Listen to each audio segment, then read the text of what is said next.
అందరికీ నమస్కారం. ఈ రోజు మనం సింహాచలంలో ఉన్నాం. అయితే ఉండేది పూణేలో అండి.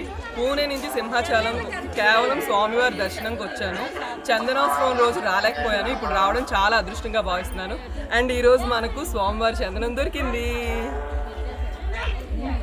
ఆ అదృష్టాన్ని చాలా చాలా హ్యాపీగా మన సబ్స్క్రైబర్స్ అందరికీ చూపించడానికి వీడియో తీస్తున్నాను. స్వామివారి చందనం. ఓం నమో నారాయణ నమః. ఈ సంవత్సరం శ్రీ వరాహ లక్ష్మీ నరసింహస్వామి వారి నిర్మాల్య చందనం ప్రసాదంగా ఇస్తున్నారు.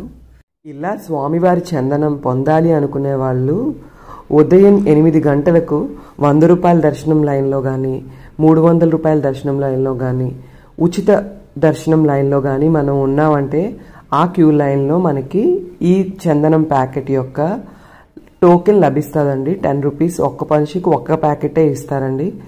తర్వాత మనం దర్శనం అయ్యి బయటకు వచ్చిన తర్వాత ప్రసాదాలు ఇచ్చే ప్లేస్లో ఈ టోకెన్ చూపిస్తే మనకి గంధం ప్యాకెట్ వస్తుంది. ఇన్ఫర్మేషన్ నచ్చితే ఖచ్చితంగా అందరికీ షేర్ చేయండి.